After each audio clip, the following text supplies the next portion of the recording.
இப்போ இவ்வளோ தூரம் தோனியை வந்து கொண்டாடி கொண்டாடி பேசுறீங்கல்ல, நான் தோனியை என்னுடைய தலையா நான் நினைச்ச தருணம் இது.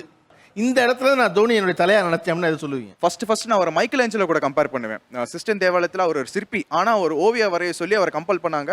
அவர் கடினப்பட்டு தான் அந்த மைக்கேல் ஏஞ்சலோ அந்த இப்போ பைபிளாக இருக்கிற சிஸ்டன் தேவாலயங்களை வரைஞ்சார். அதே மாதிரி அந்த டிசிப்ளின், தன்னோட கோச்சோட டிசிப்ளின் படி தான் ஒரு ஃபுட்பால் விக்கெட் கீப்பராக இருந்தவர் கிரிக்கெட்டில் விக்கெட் கீப்பராக மாறினார். அந்த டிசிப்ளின், இண்டிவிஜுவல் டிசிப்ளின். அதுக்கப்புறம் ஆஸ்திரேலியாவில் ஒரு சீரிஸ் ஜெயிச்சதுக்கப்புறம் இன்பிட்வீன் ஓவர்ஸ் ஒரு 2 தான் இருக்கும்போது ட்ரெஸ்ஸிங் ரூமுக்கு மெசேஜ் போகும் க்ளவுஸ் எடுத்து வர சொல்லி. என்னன்னா, ஜெயிச்சதுக்கப்புறம் நீங்கள் யாரும் ஓவராக செலிப்ரேட் பண்ண வேண்டாம்.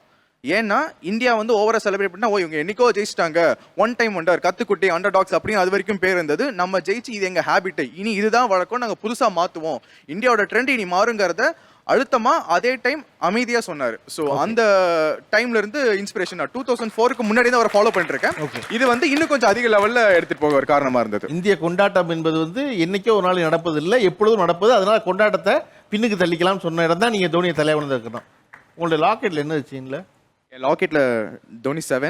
லாக்கெட்ல கொஞ்சம் ஜூம் பண்ணீங்கன்னா இங்க சிஎஸ்கே மோதிரம் அண்ட் கோல்டுல, சில்வர்ல வந்து எம்எஸ்டின்னு போட்ட மோதிரம், கையில தோனி எடிஷன் வாட்ச். ஸோ இது ரெண்டுமே வந்து தோனி சீரீஸ் வாட்ச், அவரோட பேர், அவரோட ஹைலைட்ஸ் எல்லாம் வச்ச ஸ்பெஷல் எடிஷன் வாட்சஸ்.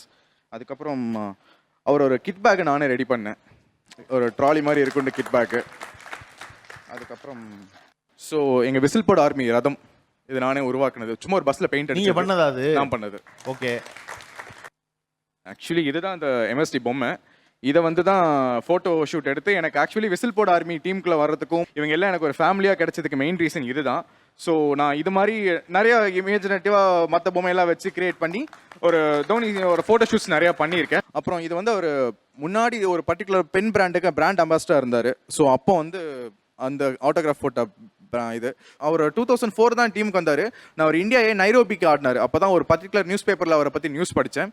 அப்போ இருந்தே நான் அவரை ஃபாலோ பண்ணிட்டு இருக்கேன். பேப்பர் படிக்கிற காலத்துல அவரை ஃபாலோ பண்ணிட்டு இருக்கேன். என்ன பண்ணிட்டு இருக்கீங்க? இப்போ நான் அட்வொகேட்டாக இருக்கேன். என் ப்ரொஃபஷனுக்கு அவரோட இண்டிவிஜுவல் ஸ்கோர்ஸ் 148 சிபிசியில் வந்து extension of time, article 224 in சிஆர்பிசியில் சார்ஜஸ் வித்ராவல், ரயாட் 148ல வந்து ரயாட் காசிங் டெட்லி வெப்பன்ஸ், இது எல்லாமே வந்து இவரோட ஸ்கோர்ஸை வச்சு நான் ஞாபகம் வச்சு என்னோட தொழிலையும் நான் மேம்படுத்திட்டு இருக்கேன். So this is